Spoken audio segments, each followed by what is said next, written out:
출애굽기 26장 1절에서 5절까지만 보겠습니다. 모세가 이제 40일 동안 하나님의 영광 가운데 거했습니다. 백성들은 멀리서 그것을 보기만 했습니다. 그리고 모세가 산 아래로 내려왔을 때 그때 그 하나님의 영광이 성막 가운데 임합니다. 그래서 이제는 백성들도 하나님의 영광을 경험할 수 있는 길을 열어주신 거예요. 그게 바로 성막입니다. 이 성막은 하나님이 설계하신 것이고 모세와 더불어 백성들이 이 성막을 지었는데 오늘 내용은 성막의 휘장입니다. 성막의 덮개를 의미해요. 4겹으로 덮습니다. 이제 뼈대를 세우고 그 다음에 이제 안에는 아주 가는 실로 짠 천으로 두르게 하죠. 그리고 거기에 이제 천사를 새겨가지고 넣고 그 다음에 그걸 이제 고리를 걸어가지고 고정을 시키고 이제 그렇게 한 다음에 이제 바깥에다가 또 씌우고 또 씌우고 그 다음에 마지막에는 이제 짐승의 가죽, 털 가죽을 붉은 물을 들여가지고 빨갛게 그렇게 해서 이 성막 겉을 이제 씌우게 됩니다. 마지막 포장을 하는 거예요. 그래서 겉으로 볼 때는 이제 짐승의 가죽으로 되어 있고 또 색깔은 붉은색이고 또 안으로 볼 때는 아주 아름다운 청색, 자색, 홍색 오늘 1절에 있는 것처럼 그렇게 짠 고운 천에다가 거기에 하나님의 천사 그룹을 정교하게 새겨가지고 그 휘장의 폭을 또 연결해서 그 내부는 그렇게 장식을 하게 됩니다. 그러니까 이 성막은 원래 담벼락이 없어요. 이렇게 건물을 지은 것이 아니기 때문에 이제 바깥에만 이제 널판을 세워가지고 담벼락을 만들고 성막 자체는 담벼락이 없고 이런 휘장을 겹치게 해가지고 그걸 늘어뜨려서 그걸 이제 담처럼 그렇게 이제 보이게 이제 한 것이죠. 오늘 이제 설명이 바로 이제 그런 이제 설명입니다. 이 휘장은 뭘 가르치느냐? 이 땅에 인간의 몸으로 오신 예수님의 모습을 보여주고 있는 모형입니다. 이사야 선지자가 이사야서 53장에 이렇게 예언을 하죠. 이 땅에 오신 메시아를 보니까 겉모습은 메마른 땅에 그 외모가 메마른 땅에서 자라난 그 싹과 같더라. 그리고 고운 모양도 없었다. 풍채도 없었다. 사람 보기에 아름다운 모습이 없었다. 이 유대 땅의 갈릴리에서 사역을 하신 우리 예수님의 모습은 그렇게 화려한 모습이 아니었습니다. 예수님의 겉모습은 적어도 그런 모습이었어요. 그런데 정말 예수님을 만난 사람, 구체적으로 예수님을 경험한 사람, 이제 그 사람은 예수님이 말씀한 것처럼 나를 본 자는 하나님을 봤다. 나를 만난 자는 하나님을 만났다. 또 요한복음 1장에도 육신을 입고 이 땅에 오신 예수님에 대하여 1장 14절에 그 육신으로 오신 그분을 보니 하나님의 영광, 하나님의 진리, 하나님의 은혜가 충만하셨더라. 오늘 세상 사람들은 예수님에 대하여 잘 모릅니다. 그냥 성화에서 나오는 그런 예수, 또 고난받는 예수. 근데 이런 정도만 알지 예수님 누구인지를 잘 몰라요. 저도 그랬었습니다. 그런데 예수님을 만나게 되고 예수님을 알게 되고 무엇보다도 예수님을 가까이 그분을 가까이 대하게 될 때 그때 하나님의 영광으로 가득 찬 부활하신 주님, 생명의 주님을 경험하게 되어집니다.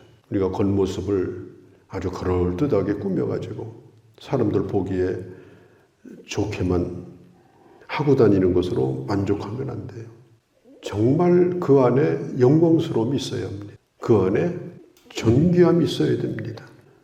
그 바깥 덮개를 이 짐승의 털로, 붉은 물을 들인 이 수양의 짐승을 털로 이렇게 만들었는데 크기가 보통 큰 게 아니에요.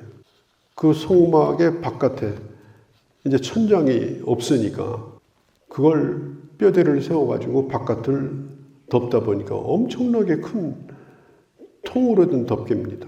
그러니까 수많은 짐승을 잡아가지고 그걸 전부 이어가지고 이 큰 이 휘장처럼 만들어서 그걸 위에다가 덮은 거예요.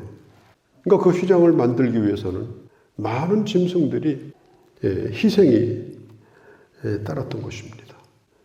그러니까 죄인이 하나님 앞에 나가는, 하나님의 영광을 향해서 나가게 될 때 그때에 수많은 짐승이 피를 흘렸다. 희생이 있었다. 이것은 바로 예수 그리스도의 십자가를 보여주고 있습니다. 예수님의 보혈을 보여주시고 있습니다.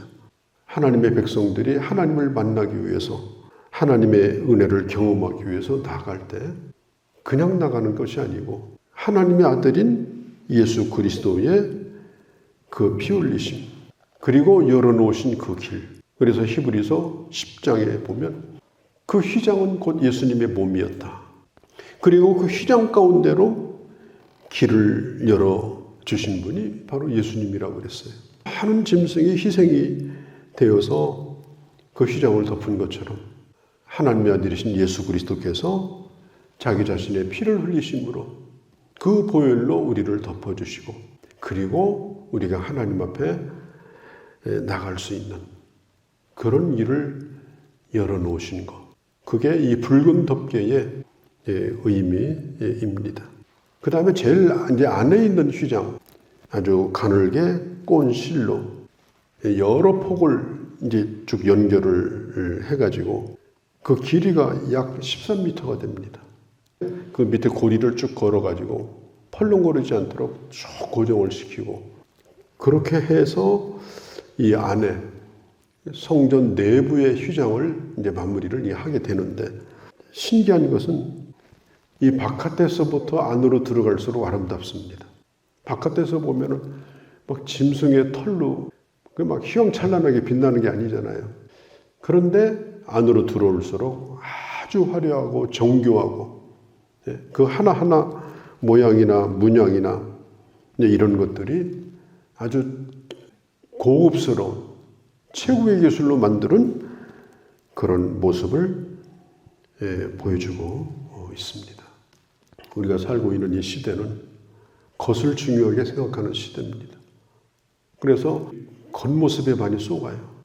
그리고 실망하는 것도 겉과 속이 다른 것 때문에 실망을 해요.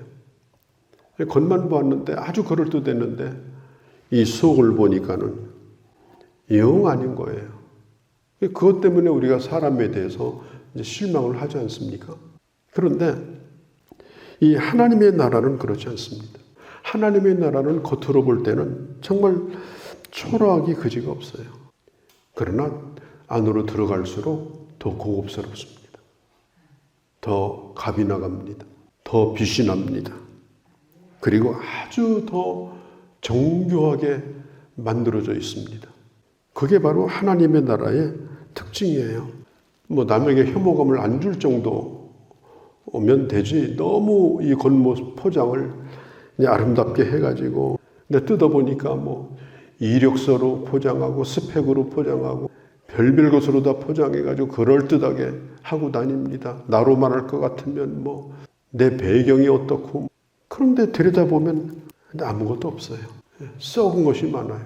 아주 냄새가 아주 고약해요. 그게 바로 이 세상의 특징입니다. 우리가 그런 것들을 흉내내고 그런 걸 자꾸 닮아가려고 하면 안 되는 것입니다. 교회도 마찬가지입니다. 우리가 교회 겉모습 꾸미는 건 돈 있으면 다 꾸밉니다. 좋은 대리석으로, 좋은 기술로, 좋은 재료로 층수도 높이고 평수도 높이고 그것은 여기가 교회라고 하는 포장을 의미하는 거지 그 겉모습이 교회가 아닙니다. 사람들은 속습니다. 그걸 보고 우리가 교회라고 하지 않아요. 교회를 싸고 있는 포장일 뿐입니다.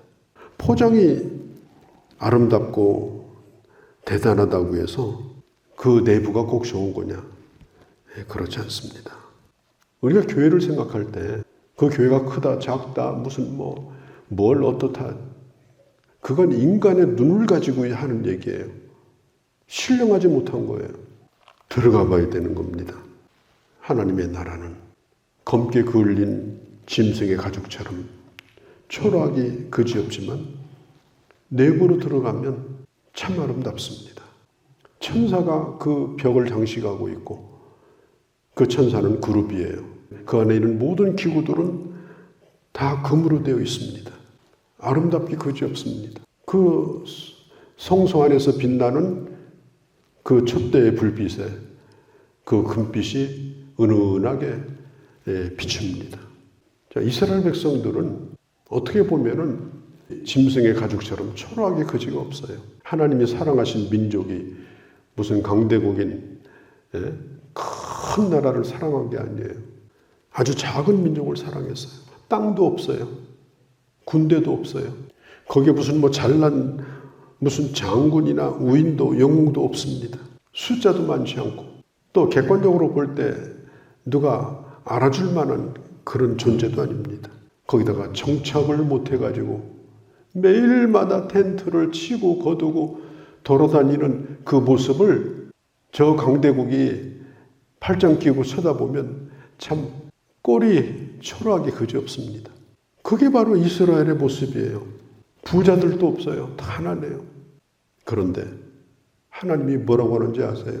네가 바로 제사장의 나라다. 네가 하나님을 보여줄 백성이다. 그리고 그들을 위해서 만들어주신 성막이 또 그러했습니다. 500평짜리 큰 텐트가 아니고요. 그렇게 넓지 않은 자그만 그런 공간을 만들어주시고 거기에서 주의 백성들을 만나 주신 것입니다. 불신자들은 교회에 대해서 굉장히 궁금해합니다. 지나가면서도 궁금해해요. 저 교회는 뭐하는 교회인가? 저 교회에서 뭐하나? 이제 그런 것들에 대해서 궁금하지만 들어와 보진 않습니다. 그러나 어떻게 하다가 들어왔어요. 뜻밖의 은혜를 경험하고 예수 믿는 사람이 많습니다. 사랑을 경험하고 특별히 하나님의 말씀을 통하여 예수 그리스도를 만나고, 그래서 제일 좋은 전도 방법은 억지로라도 교회 데리고 들어오는 거예요. 무슨 수를 써서라도 교회 데리고 들어오게 해서 하나님의 말씀을 듣게 하는 거. 그게 제일 좋은 전도 방법입니다. 저 널빤지로 되어 있고 휘장으로 덮여 있는 그 모습이 아닌 걸 알게 되고, 그리고 주님을 경험하게 되는 것입니다. 진정한 본질이라고 하는 것은 그것은 하나님의 영광이 거기에 있는가, 그리고 겉모습은 초라하지만 아름다운 하나님의 사람들이 그 안에 있는가, 그것이 그 교회의 아름다움인 것입니다. 하나님은 외모를 보지 아니하시고 하나님은 그 안에 내면을 보시는 분입니다. 오늘도 주님 앞에서 참으로 아름다운 주의 사람으로, 우리 자신이 그런 교회의 모습으로 정말 하나님의 영광을 담은 하나님의 사람으로 살아가는 우리가 되고 또한 우리 교회가 되어주시기를 바랍니다. 거룩하신 우리 아버지, 오늘도 저희들을 사랑하셔서 이 아침도 주의 말씀을 들었습니다. 저 광야에 조그만 그 천막이 하나님의 성막이었습니다. 거기에 영광이 있었습니다. 겉보기에는 짐승의 털로 덮인 천막이었지만 그 안에는 저 시내산에 임했던 하나님의 영광이 거기에 있었습니다. 아버지, 우리 자신이 바로 그러한 성전이요, 또 하나님의 교회가 그런 성전인 것을 알고 늘 주님의 영광을 머금고 이 땅 가운데 하나님의 사람으로 주님의 아름다움을 드러내며 살아가는 그런 저희가 되게 하여 주옵소서. 이 하루도 주께 의탁하오며 우리 주 예수님의 이름으로 기도하옵나이다. 아멘.